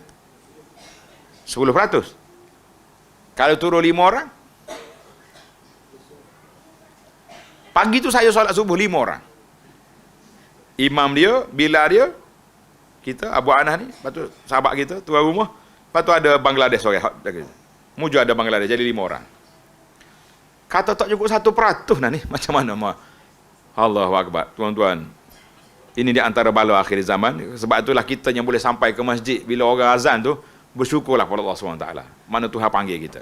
Jadi solat projek mega solat sunat rawatib 12 rakaat ni, itu dipanggil, contoh dia menarik, tengok dalam buku tu. Hadis ni dengar selalu kan. Cuma nak contoh, tengok. Kemudian, kata di Ummu Habibah, rawi hadis, dia kata tak pernah aku tinggal lagi sejak aku dengar daripada Nabi SAW. Nabi kata siapa dia solat sunat 12 rakaat 1 hari 1 malam, solat rawatib, Allah Ta'ala bina sebuah mahligai dalam syurga. Kata di Ummu Habibah, tak pernah aku tinggal lagi semenjak aku dengar hadis ni. Ambasah, perawi hadis yang kedua, adik pada dia. Dia kata aku juga tidak pernah meninggalkannya semenjak aku mendengarnya daripada Ummu Habibah. 2. Amr bin Aus, rawi yang ketiga. Dia kata tak pernah aku tinggal semenjak aku dengar daripada Ambasah. Yang keempat, Nu'man bin Salim, tak pernah aku tinggal semenjak aku dengar daripada Amr bin Aus. Ini contoh bagaimana para ulama salah bila dia jumpa hadis, dia tak akan tinggal. Kita ini bila jumpa hadis, semangat. Tambah-tambah lagi kalau hok bagi sanad. Oh, dia kata malam ni ustaz mari jauh-jauh nak bagi sanad. Sanad protestan. Oh, penuh masjid mari. Tapi hak ustaz ajar pakai tak? Tak juga. Kita kata itulah di atas fenomena yang berlaku hari ini. Kita kerugian besar dari sudut sejarah hidup kita. Sebab kita hanya tumpu kepada cerita-cerita sunnah ni, tidak tumpu pada amalan. Tengok, contoh yang kedua. Cerita amalan sebelum tidur. Kan Nabi suruh baca sebelum tidur tu, subhanallah 33 kali. Alhamdulillah 33 kali, Allahu Akbar 33 kali. 34 kali kan. Jadi mana Nabi kita ajar kepada anak dia Ali dan Fatimah. Ali kata, tengok cerita tu dalam buku tu. Ali kata radhiyallahu anhu, aku tidak, nombor muka surat 9. Aku tidak pernah meninggalkan amal ini semenjak aku dengar dari Nabi sallallahu alaihi wasallam. Ada sekawan dia provokasi. Ali, malam Siffin, malam hak dia perang. Ali kata malam tu pun aku tak tinggal. Kita ni tak ada malam perang, malam pasar malam tu lupa dah. Malam pasar malam tu lupa dah. Allahu Akbar ani. Amal sahabat. Kisah yang ketiga, baca dalam buku dah. Malah nak baca kita, cerita tu panjang sebab kita nak pergi tajuk lain lagi. Kisah yang ketiga, kisah Amrullah bin apa ni, Mughaffal ditulis sini. Amrullah bin Umar. Kisah Amrullah bin Umar. Dia dengan Nabi sallallahu alaihi wasallam. Nabi kata siapa dia solat jenazah, dia boleh pahala qirat. Dia tak dengar siapa dia ikut ke kubur, boleh satu lagi. Bila dia dengar hadis ni, resah dia. Dia hantar orang suruh pergi tanya isteri Nabi sallallahu alaihi wasallam. Dia tanya, betul ke tidak? Tengok dalam buku ni. Dia kata sambil dia menunggu, Abdullah bin Umar sambil dia menunggu, tangan dia duduk pegang anak batu. Orang resah ni gitulah, pegang batu. Kadang-kadang kita pegang tisu, konyok habis tisu. Tak? Ataupun duduk main pen, tahu apa dia. Duduk tunggu putusan. Bila sahabat dia bagi tahu, ya Ibn Umar, betul. Nabi SAW bagi tahu siapa dia solat jenazah, dia boleh satu bukit. Siapa dia ikut ke kubur, satu bukit, dua bukit dapat. Ibn Umar campak batu di tangan dia, dia kata laqad fatatna qararid, berapa banyak bukit pahala kita terlepas. Menyesal dia. Allahu Akbar. Jadi kita panggil bagaimana para sahabat dengan sunnah Nabi sallallahu alaihi wasallam. Baiklah, itu cerita para sahabat. Bagaimana pula dengan cerita kita? Ini contoh projek mega mampu buat tadi, mampu milik. Beberapa contoh doa-doa yang sepatutnya menjadi kelaziman bacaan harian kita, iaitulah jangan lupa perisai Muslim sudah ada. Sekarang ni anda sedang baca kitab Al-Azkarun Nawawi. Azkar tu panjang. Maknanya Syekh Said rahimahullah, dia khulasakan bacaan azkar tu dalam buku ni, Perisai Muslim. Sebab itulah kata di Abu Amr bin Salah rahimahullah, seorang ulama hadis, dia kata siapa dia baca zikir pagi petang, siapa dia baca zikir lepas solat, siapa dia baca zikir pergerakan. Tahu zikir pergerakan? Kita nak bergerak, ada zikir kan? Nak masuk rumah baca bismillah, nak keluar rumah baca, nak pergi naik kereta baca, nak pakai baju baca, nak pasang tandas baca. Setakat tu je, orang ni telah termasuk dalam minaz zakirinallaha katsiran waz zakirat, orang yang banyak berzikir, mengingati Allah Taala pada pagi dan petang. Cukup. Tak perlu beli tasbih besar-besar gantung di tengkok, tak pada tengkok pulah lengan lagi. Macam-macam cerita. Itu semua tu guru kami Syekh Atiyah rahimahullah, dia kata ni masbahah wala mirwahah. Arak kan dengar tak? Kalau dia pergi atas bed duduk pusing. Hati mirwahah, dia kata main kipah ni, bukannya tak sampai. Masbahah tu makna zikir. Ini untuk zikir kau, untuk main pergi beli kayu kokar duduk bersuruh kau orang ni mahal ni. Allahu Akbar. Macam-macam manusia hari ni cerita. Kalau nak tasbih juga takut lupa, kita duk bawa kereta, beli tasbih kecil-kecil sebagai bilangan. Bilangan dah. Kadang-kadang kita nak tasbih pagi satu kali, payah juga duk main pusat kereta, pegang. Mana sekadar alat untuk menghitung, bukan alat untuk perhiasan, tidak. Jadi, siapa dia jaga zikir pagi petang, zikir pergerakan, orang ni sudah termasuk dalam az-zakirinallaha katsiran waz zakirat. Cukup dah kita. Tak payah duk bangga saya 10,000, juta-juta. Nah, lepas juta dia tengok tak terbaik atas angin, marah pula dia tu. Ini contoh zikir pergerakan. Ada berlaku dalam kitab Perisai Muslim. Ini di antara zikir yang kita bantu para jemaah untuk tidak kerugian pahala. Dia panggil zikir selepas solat. Hari ni banyak tak banyak kita rugi pahala? Banyak. Pasal apa banyak? Sebab kita ikut imam. Imam lepas solat dia tengok suasana. Kalau dia kelang kabut, Al-Fatihah, lepas tu doa. Di mana zikir 10 bacaan yang Nabi kita ajar. Lis. Kenapa dia tak buat mana? Sebab dia duduk pajah orang lain. Lepas pada takbir tu, alhamdulillah takbir ada macam-macam. Akhir kali zikir yang sepatutnya kita baca tidak terbaca. Sebab apa tak terbaca? Tak ada masa. Jadi para jemaah sekalian, tuan-tuan muslimin dan muslimat, menjadi kewajipan kepada kita ambil zikir ni kita sendiri baca. Imam baca ke dia tak baca, biar dia, jangan menyalahkan dia. Kita baca untuk kita. Alhamdulillah. Siapa dia kena ingat zikir ni, mari kita nak bagi tasmik ni, nak bagi ijazah. Tapi tak boleh tengok kertas, kena baca mulut. Boleh baca mulut? Kau tak boleh? Ada orang ni bila kata, saya kalau nak tasmik saya boleh, tapi kena baca mulut. Dia kata tak boleh. Kata apa tak boleh ya? Orang bisu ya tak boleh baca mulut ni. Payah kau tak dia siapa sebenarnya. Orang bisu tak baca dengan mulut, dia baca dengan tangan, betul tak?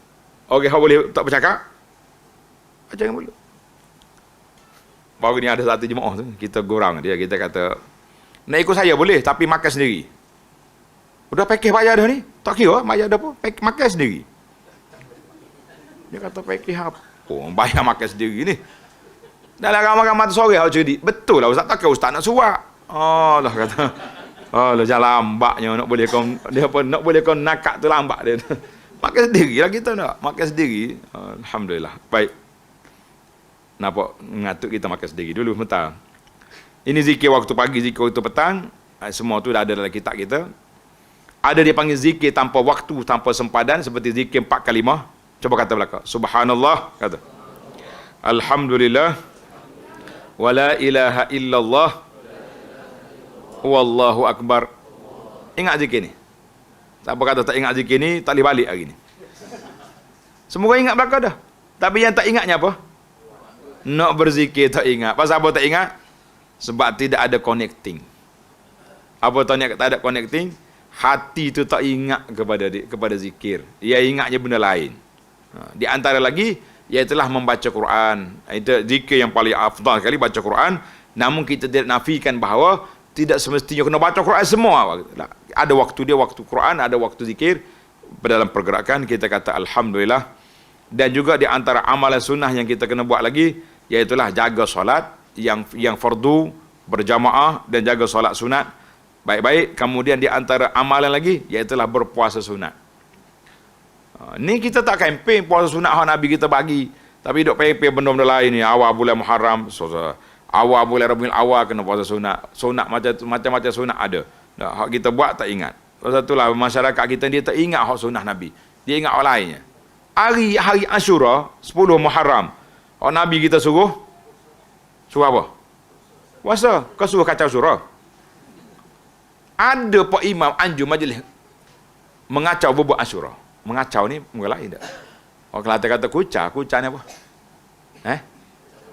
Malaysia ni apa? Kacau.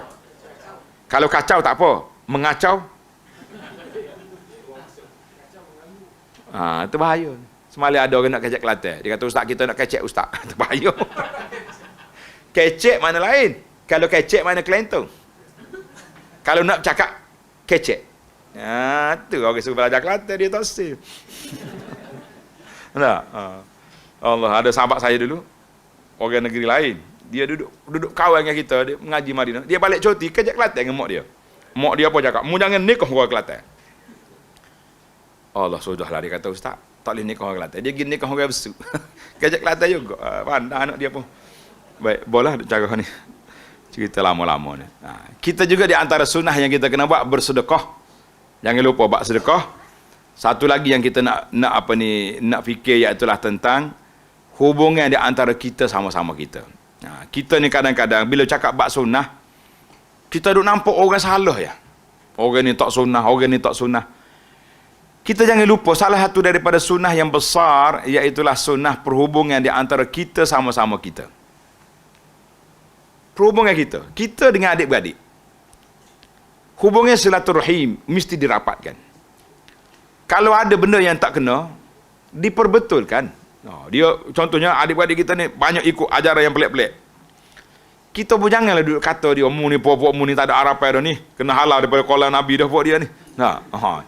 Tak boleh. Kita kena ajar, didik betul-betul. Dan perhubungan sama-sama kita sendiri. Kalau ada benda khilaf, ada benda-benda khilaf, tidak mungkin kita manusia ni tak ada khilaf. Mungkin tak mungkin? Tidak mungkin. Tapi bagaimana menangani masalah? Kadang-kadang kita rasa kita ni pejuang sunnah tegar. Orang lain tidak. Hak tidak enggak kena tahzir, dia panggil satu penyakit, dia panggil penyakit at-tahzir. Penyakit dia attack orang. Kamu jangan dengar dia ni dia tak ikut sunnah. Yang sepatutnya kita beri orang dia biar dengar. Kalau ada yang tak kena sunnah, tak bertepatan, kita betul yang itulah. Betul yang tak kena tu. Tapi mantapkan ukhuwah. Mantapkan persaudaraan. Cuma kadang-kadang channel tak sama. Orang ni suka naik unta, kita suka naik kereta. Tujuan dia nak ikut, nak sampai kepada matlamat, iaitulah nak menyebarkan sunnah Nabi SAW. Maka kita kena perluaskan, jangan mudah. Anak bila tengok jurang perbahasan ni luas, sahabat-sahabat kita sama-sama kita pun tak selari. Itu yang saya tulis buku, nama dia Rahmat dalam Perbezaan. Ada buku saya tengok dalam stok. Rahmat dalam Perbezaan, ada ke tidak? Rahmat dalam Perbezaan ni tujuan kita tulis untuk nak mengurangkan jurang perbezaan di antara kita dengan sahabat-sahabat kita. Sama-sama pejuang sunnah, kau pejuang tak ikut sunnah, kau pejuang apa saja pun, pejuang ahli sunnah, dia ada dua. Satu pejuang sunnah, satu lagi pejuang ahli sunnah. Beza dua tu. Beza ke tidak? Beza banyak tu. Pejuang sunnah ni duk cari sunnah hak sahih-sahih. Pejuang ahli sunnah ni apa yang ada yang dibuat oleh orang, itulah yang kita kena buat. Itu dia panggil pejuang ahli sunnah. Orang tak ikut dia cari penyakit, boleh masuk dalam senarai lalu. Kita kata ini satu perbuatan yang tidak baik. Jadi kita sebagai seorang Islam, kita kena letak depan kita tu Islam. Depan kita tu ada kitab Allah, depan kita tak ada sunnah Nabi SAW, maka barulah kita boleh berbincang dengan cara yang baik, mana yang kita nak buat, mana yang tak buat, mana yang boleh orang panggil dikeraskan, dan mana yang boleh dibincangkan. Ada hadis keras, tapi bila kita bincang boleh lembut. Contohnya hadis siapa dia minum air berdiri. Ada hadis siapa minum air sampai mereka kena istaqara, kena muntah balik. Tapi ada juga hadis lain menunjukkan bahawa pernah Nabi minum juga sambil berdiri. Barulah kita faham, oh itu bukan satu larangan yang mutlak, siapa dia buat sampai peringkat haram, dosa besar, ila jahannam wa bi'sal masir, tidak. Tapi dia masih dalam skop ada adab. Maknanya bukanlah jadi satu budaya kita, nak minum air bangun berdiri lah. Tapi kalau kita pergi tempat tak ada kursi, nak macam mana? Ni, sekarang ni perhimpunan imam-imam, perhimpunan pendakwah-pendakwah di hotel besar antarabangsa, tak ada kursi nak minum air. Pak imam kapur-kapur ni buka kasut duduk atas tu. Buka kasut, duduk atas kasut. Minum air, duduk. Kata tak imam, sekali-sekala kita bangun tak boleh ke? Tak boleh. Hak model-model ni pula pakat suka kau orang duduk. Kita kata biar dia nak duduk.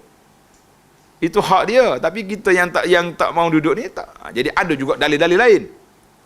Maka kita mengatakan adillah itu luas, kadang-kadang salah perhuraian yang menyebabkan berlakunya pertikaian. Cuma kita kena besar, kita kena sedar bahawa yang besar sekali bagi kita para jemaah sekalian, iaitulah yang kita naknya apabila ada amalan Nabi SAW yang sahih dalam bab cara berdoa, dalam bab cara beribadat. Kenapa kita nak ajar kepada masyarakat amalan-amalan yang dipertikaikan oleh ulama? Benda ni khilaf je.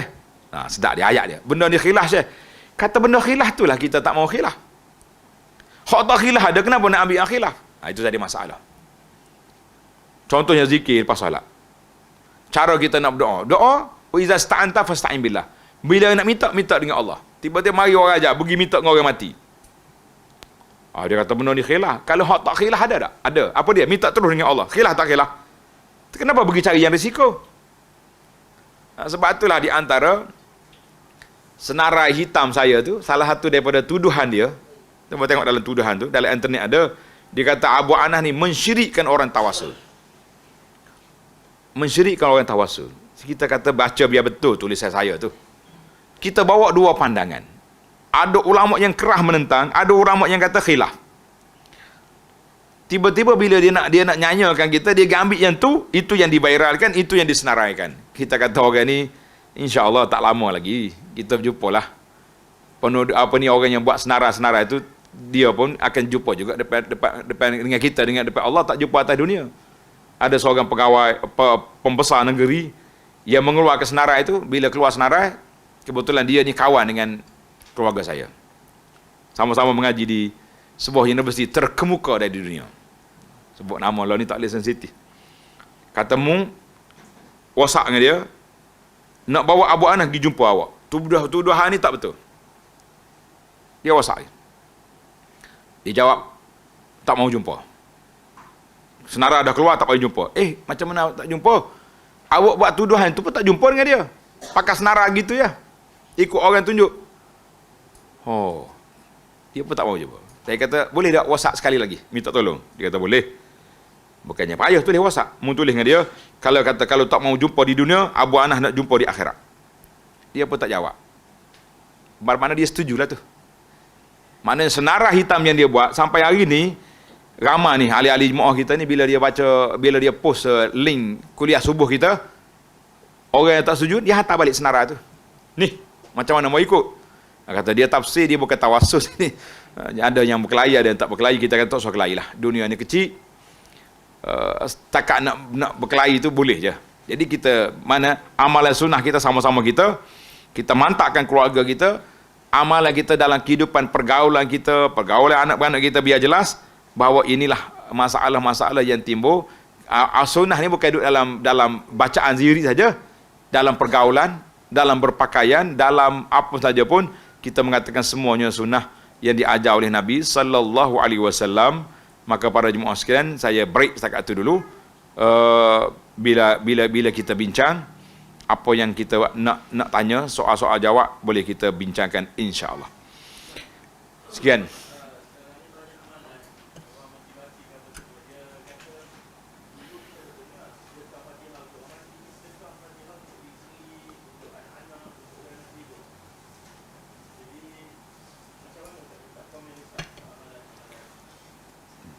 Kena tanya dengan speaker tu baru bunyi. Orang tak dengar ni. Bagi mic tu tanya.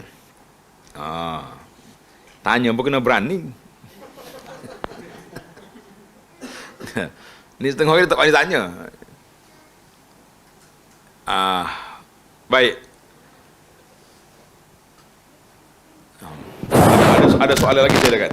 Assalamualaikum warahmatullahi wabarakatuh. Waalaikumsalam. Ustaz, soalan, kalau dahulu timbul persoalan berkenaan sedekah Fatihah untuk orang yang telah mati.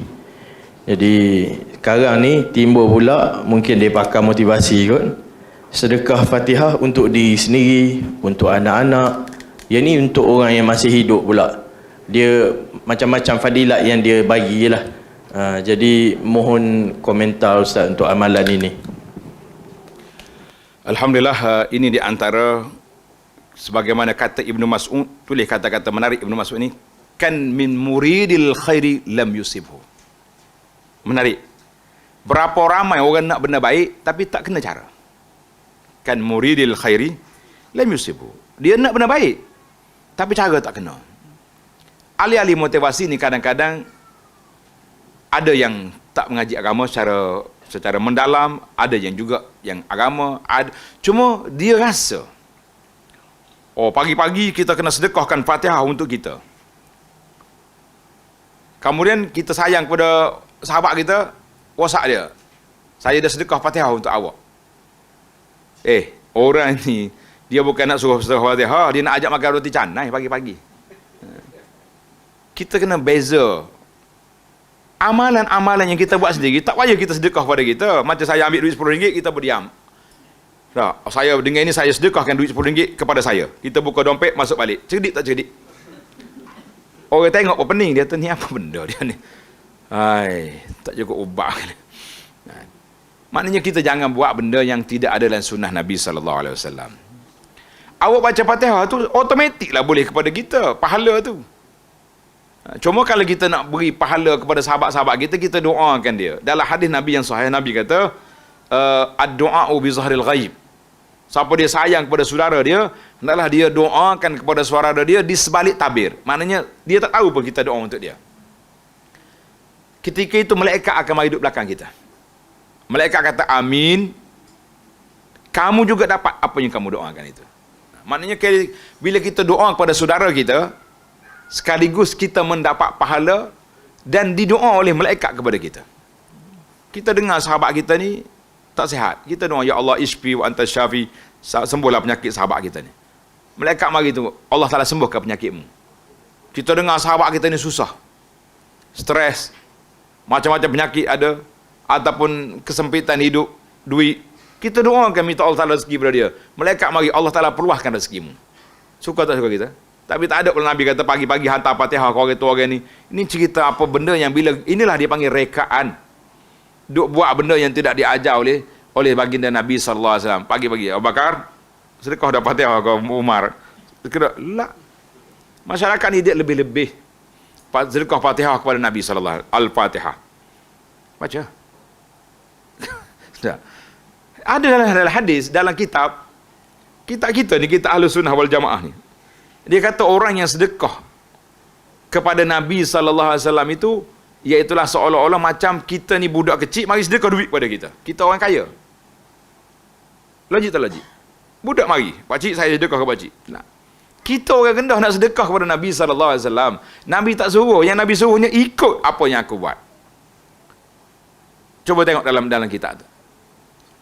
Dalam bab man'us sadaqah li Rasul sallallahu alaihi wasallam. Ada. Saya tak ingat kata-kata Imam Nawawi atau siapa. Tapi ada anak jawab dalam tanya jawab dulu, kita ada jawab isu ni. Dilarang bahawa dia kata siapa dia sedekah ni pahala ke Nabi, macamlah orang budak-budak ni pergi sedekah pahala benda kepada orang tua. Nabi tu makam dia tinggi, kita ni yang tak cukup sedekah, kita ni tak cukup amalan. Kalau semua amalan kita asyik duk bagi korang ya, akhir kali tinggal siapa? Apa yang tinggal?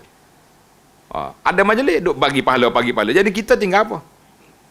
Jadi kita buat pahala untuk kita, kecuali ada kes-kes yang tertentu yang kita perlu doakan kepada dia, kita doakan. Jangan duduk buat benda yang orang panggil yang tidak ada dalam peraturan dalam sunnah Nabi SAW. Dia ikut motivasi banyak benda ya dia tu. Kadang-kadang motivasi ni terperangkap dengan New Age lah, terpakat dengan apa benda ni, ajaran batiniah secara moden. Kita kata ada sahabat-sahabat dia. Baru ni saya dengar ahli motivasi yang masyhur. Dia kata bila apa ni, bila ada berlaku kes kebakaran ke apa, dia kata boleh jadi orang tu, rumah orang tu ada harta haram ke, ada duit tak payah zakat. Kita kata apa cakap macam ni? Kita nak jadi penghukum pada orang pula, kita kata lah. Cuma kalau sayang kepada keluarga, bukannya bagi sedekah, kita doakan untuk dia. Tama-tama kalau ibu pula doa kepada anak, lagi mustajab doa. Cuma satu yang bahaya je, jangan dia doa tak terpasal lah. Sahabat-sahabat kita ni doa minta isteri kepada kawan yang tak ada bini tu, itu masalah sikit. Takut malaikat malaikat ami kan, lain macam muslimat dengar tu tak salah cari pasal dah.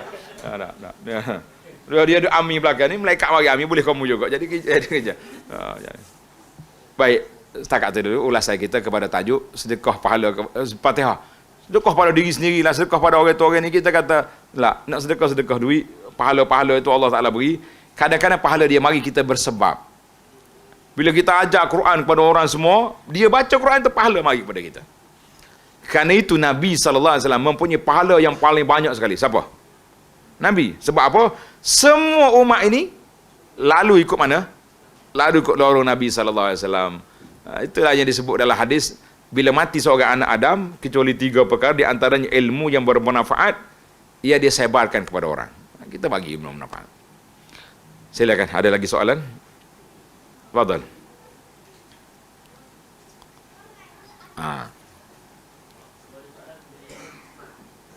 Ada dah. Jangan malu. Bismillah, Ustaz. Fadal.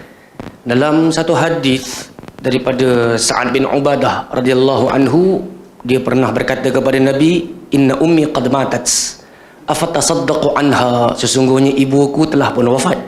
Boleh tak aku bagi sedekah bagi pihak ibuku? Maka jawab Nabi, "Na'am, boleh." Fa ayyu sadaqati afdal? Dia bertanya lagi, apakah bentuk sedekah yang paling afdal? Maka jawab Nabi sallallahu alaihi wasallam, "Suqyal ma." Belanja air ataupun jamu orang minum air. Jadi bentuk soalan saya hari ini, adakah ianya terhad hanya kepada jamu orang minum air? Dan yang kedua, patut tak kita jaharkan aku belanja minum air ni untuk bagi pahala pada mak aku? Wallah ta'ala alam. Ini soalan ke Cindy Abu Talha ni? Kenapa tak ada air ni depan? Hadis tentang sedekah, sedekah kepada pahala kepada orang mati itu sampai ke pahala. Dan kita tak perlu bagi tahu kepada orang, ni saya sedekah ni untuk mak saya, sedekah kepada ayah saya. Bahkan sedekah ni masalah keikhlasan kita tu adalah hati. Kita je niat. Saya sedekah hari ni, kita kata kita beli nasi 20 bungkus nasi. Nasi mandi ke nasi apa benda. Dan kita kata 10 niat, 5 untuk ayah, 5 untuk mak, 5 sendiri, 5 untuk isteri. Bagi-bagi pahala. Mana dia hari ni kalau kita nak tengok, kita ni banyak akaun kita banyak. Dah. Contoh sampai kita ni mudah. Dalam akaun kita boleh tekan nak pergi ke mana kita punya duit. Akaun ni semua masuk belaka. Jadi tak payah kita bagi tahu istihad sebab malaikat tu tahu belaka.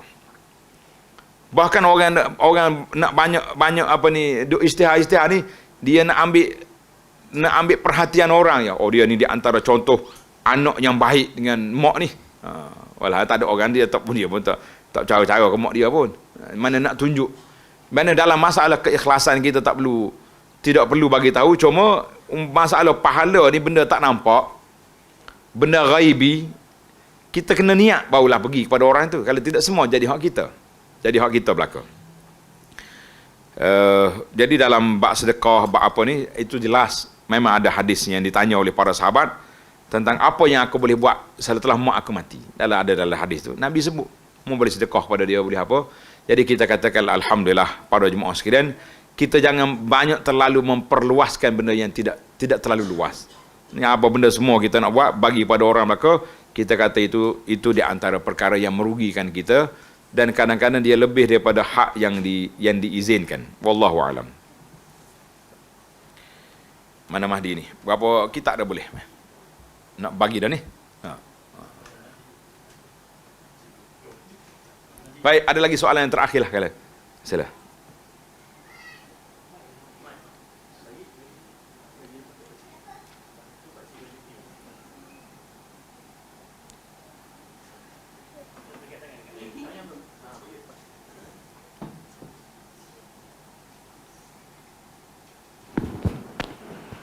Bismillah. Assalamualaikum warahmatullahi wabarakatuh. Waalaikumsalam.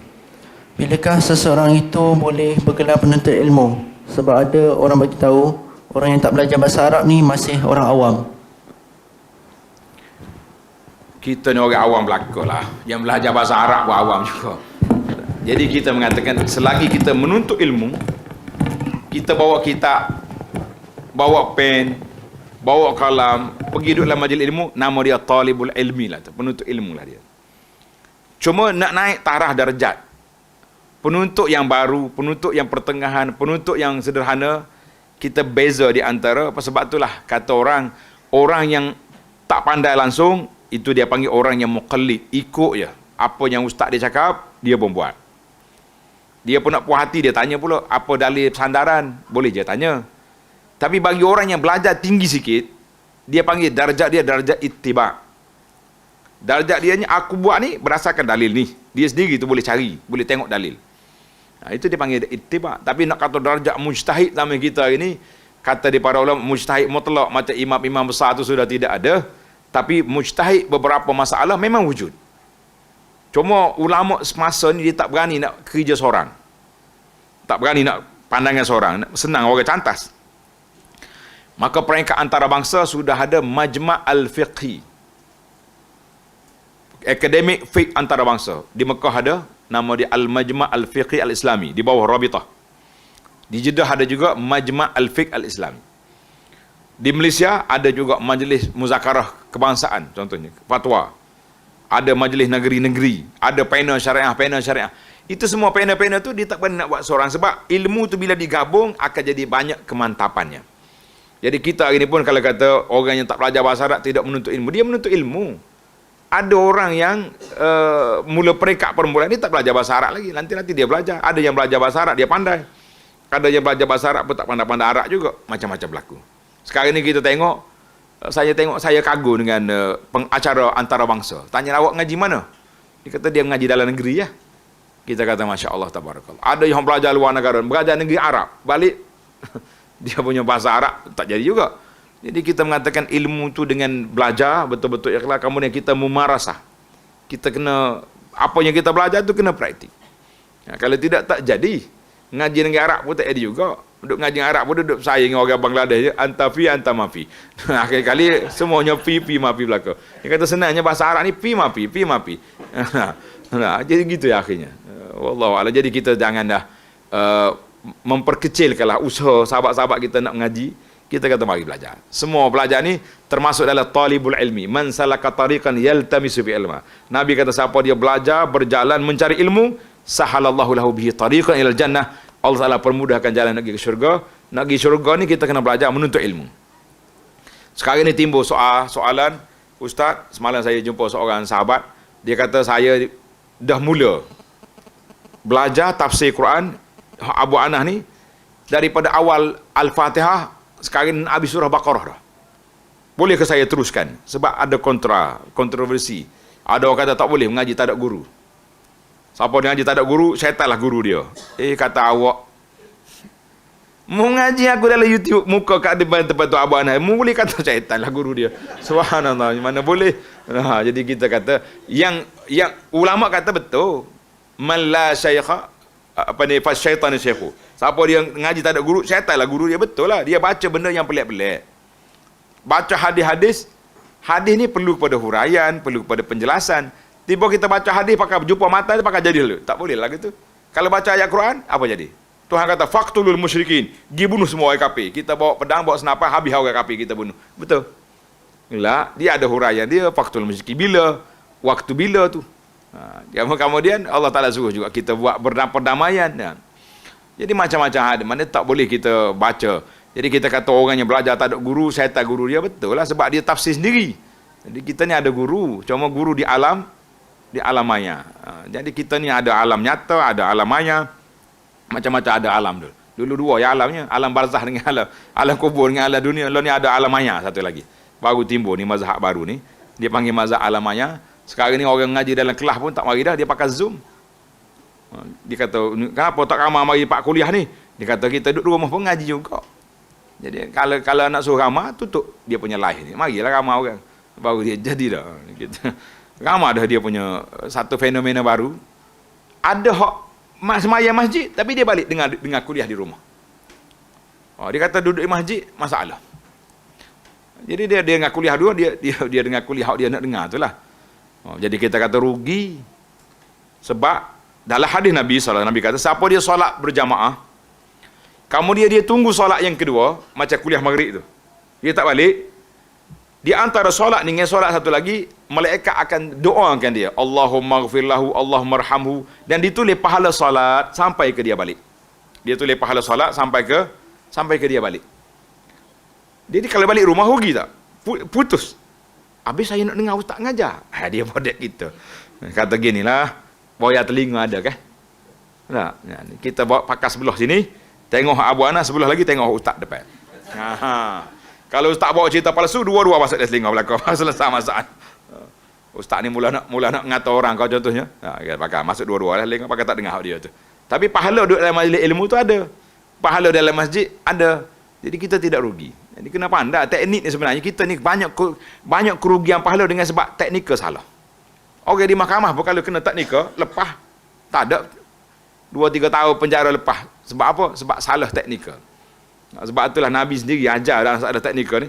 Nabi kata, innama aqdi, aku jatuh hukuman berdasarkan apa yang aku dengar mu bercakap. bukti-bukti yang kamu bawa. Tapi mana-mana orang yang aku jatuh hukum, Ustaz, kalaulah benda tu salah, kepala mu ambil, memakai api neraka. Dia kata Nabi hukum ni, aku hukum berdasarkan pada hujah. Jadi kita pun macam itulah juga para jemaah sekalian. Jadi kita dengar apa yang baik-baik, yang tak baik tu kita tak boleh nak menapi. Oh ni dalam masjid semua betul lah. Baiklah, itu sajalah perbincangan kita pada pagi ini. Mudah-mudahan ada manfaatnya. Dan kita akhiri dengan tasbih kafarah. Subhanakallahumma bihamdika asyhadu an la ilaha illa anta astaghfiruka wa atubu ilaik. Wa sallallahu ala nabiyyina Muhammad wa ala alihi wa sahbihi ajma'in walhamdulillahi rabbil alamin. Wassalamualaikum warahmatullahi wabarakatuh.